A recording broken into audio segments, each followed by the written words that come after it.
Hola familia, it's Alex. Thank you guys so much for tuning in today. So you guys, I'm very excited about this video. Today, as you guys can see for the title, today I want to share with you guys more palettes in my collection that if I were to see them released today on the market, I probably would not buy them. Something would tell me not to purchase them. Not that I want to get rid of the ones that I currently have. It's just, I don't reach for them as often, and they're not my favorite as far as the color stories go. So now that I understand my taste a little bit more, I would probably, yeah, I wouldn't buy any of these if I saw them today. I did this video last year, so I'll link that up in the guide cards if you are interested, because I share with you guys 6 palettes in that video, and some of those palettes may have already left my collection if I am not mistaken. So who knows, maybe in the future some of these may leave as well. So if you're interested to check out these 6 palettes, stay tuned. But first, if you're new to my channel,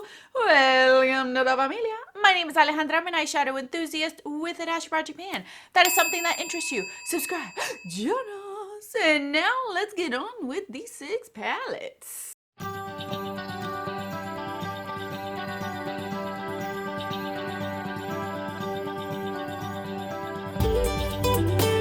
You guys, it is so hot today that all I have on is a tank top and I could care less. I did not want to dress up today. It was just way too hot. I am trying to make this video quick because my fan is off and it's going to get hot up in here.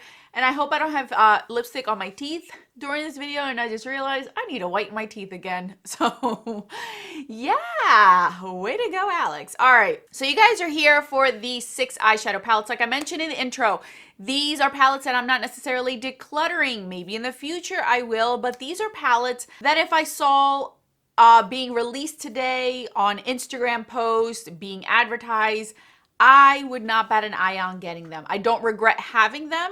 I think that they are great quality. It's just not necessarily my taste. Let's start out with the first one, because this is my newest one to my collection. This was gifted to me last year. This is the Maybelline The Matte Bar. Now, this one, not necessarily because of the color story I wouldn't buy it. It's more so the shapes of the shadows. They're a little bit hard to get to. They're like thin and long.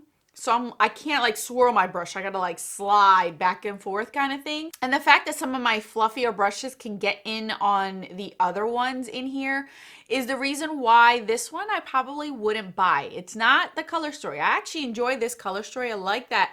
I do have some cool tone in here, but I also have warm tone. It's just the actual shape of the way they made this. I don't know why they did this. But yeah, if I would have saw this, I wouldn't have bought it at all. Up next is, you're going to see a lot of cool tones in here, and it's because I don't reach for a lot of cool tones, but I do like some cool tones that I have in my collection. The first one is this Lorac Pro.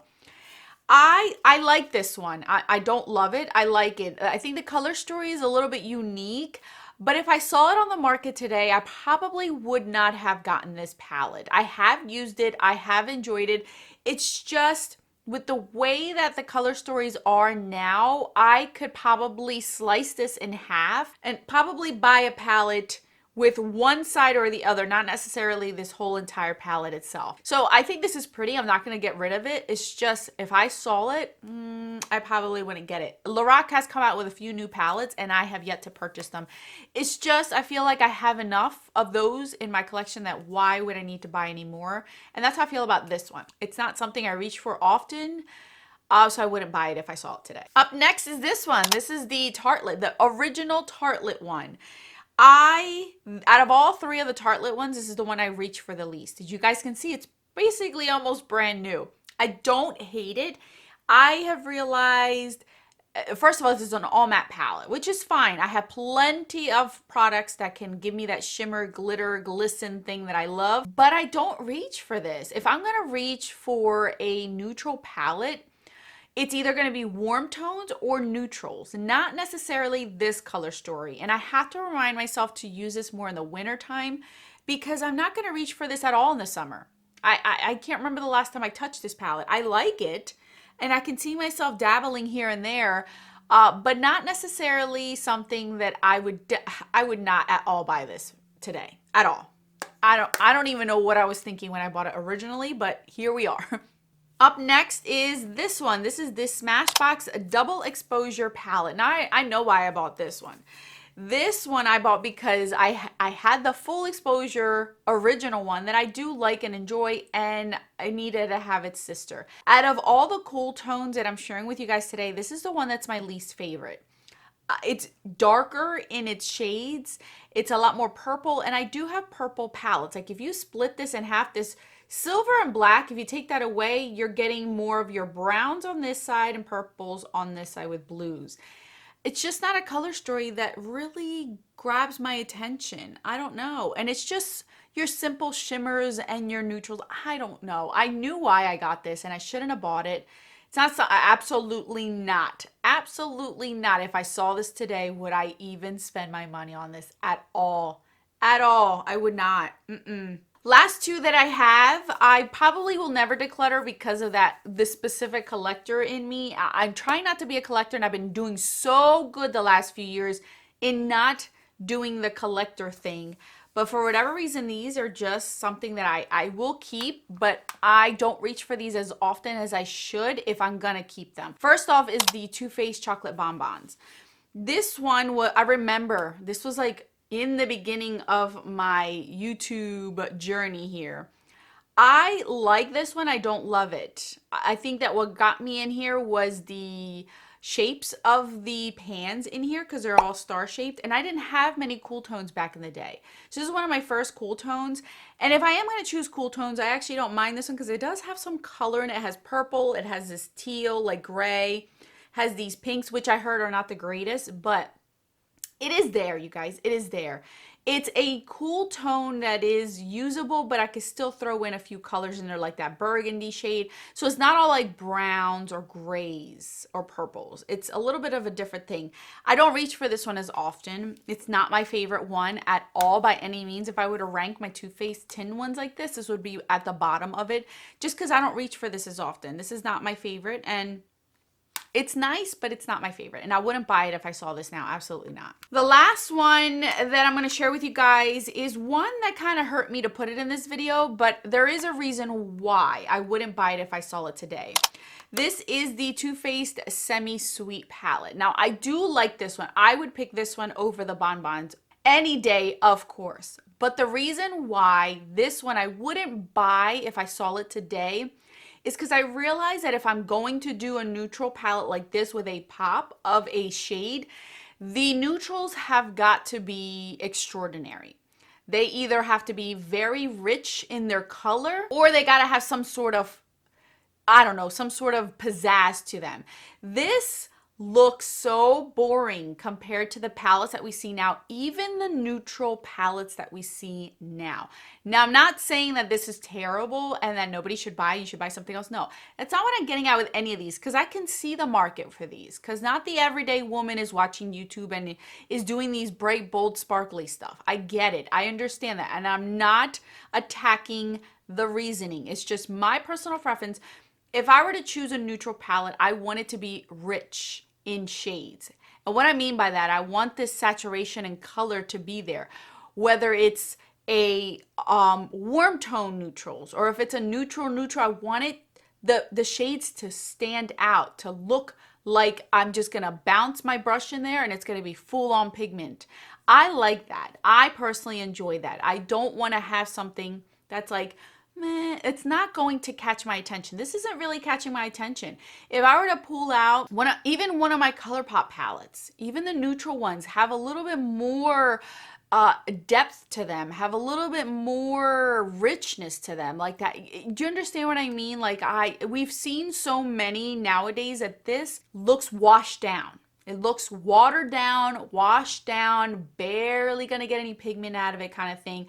And it's not necessarily the case, but if you just see it, that's what I am seeing. So I personally wouldn't buy this now. This would be so boring. Even the Urban Decay Wild West palette looks more rich in its pigment than this one does. And I actually wanna pull it out because I have a feeling that these are very similar in their color stories, and yet I would choose the Wild West over this one. See what I mean? Like this is what I was hoping for this. And oh my gosh, you guys, these are almost identical palettes. Isn't that sad? Did anybody not notice that? I guess I just noticed that myself too. If you see both of these, what I wanted this one to be is what this one is. Oh my goodness. I cannot believe how close they look like in Color Stories. But I'm going to choose this one over this one because this just looks like it's inviting, it's rich, it's saturated in color, it stands out. This one looks so boring. It looks like it's just there trying to make a life and it's not. Do you see what I mean? Like, that's the reason why I wouldn't buy this today. I'd buy this one, hence why I bought this one, because I feel like that one's just a lot better. It's just more rich. It catches me, it draws me in, and it wants me to play with it, and that's what I want in a palette. All right, you guys, those are 6 palettes that are currently in my collection that don't draw me in, that don't say, yes, I want to use you. And if I saw these on the market, I wouldn't buy these. I would not, you guys. Now, you're probably wondering why I haven't decluttered any of these, and I'm gonna be honest with you guys. I am the type of person that if I were to get rid of anything I don't use, my brain will work like this. I don't have any of these, but because I got rid of all these and I don't have them, now I don't have something like it. And if something comes out, then it's going to catch my attention. Keeping these in my collection and using them here and there, even though I don't use them on a daily basis or not abusing them or reaching for them constantly, but knowing that they're there and I can tell myself, all right, that thing that just came out on the market, I do have something similar to it. I don't reach for this one. Why would I buy that one?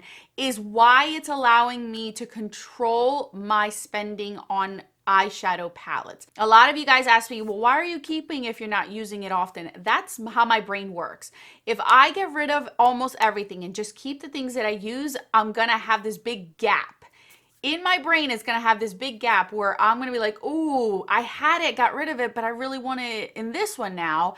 And I don't want that to happen. So that's why I declutter very strategically, and I put my thought into it 100%, and I really consider, do I want to get rid of it? Because if I do, that means I'm not replacing it with anything else. That means it's gone, it's gone. And that's why I'm not ready to let go of these yet. If there is a time where I do want to get rid of them, these will probably be some of the ones I'll get rid of first, because I feel like I don't really reach for them. There is no need for them anymore in my collection. I'm over that, and I don't need a replacement for them. So that's the main reason why, because I know I'm going to get that question asked because I've gotten it asked before. So I just wanted to let you guys know why I haven't gotten rid of these. All right, guys, that's it. I will link these down in the description box if you are interested in checking these out. Thank you guys so much for watching. Let me know what palettes would you declutter in your own collection that if they were released today, would you not buy them yourselves? So thank you guys again. I'll put more videos on the screen for your enjoyment. Until then, adios.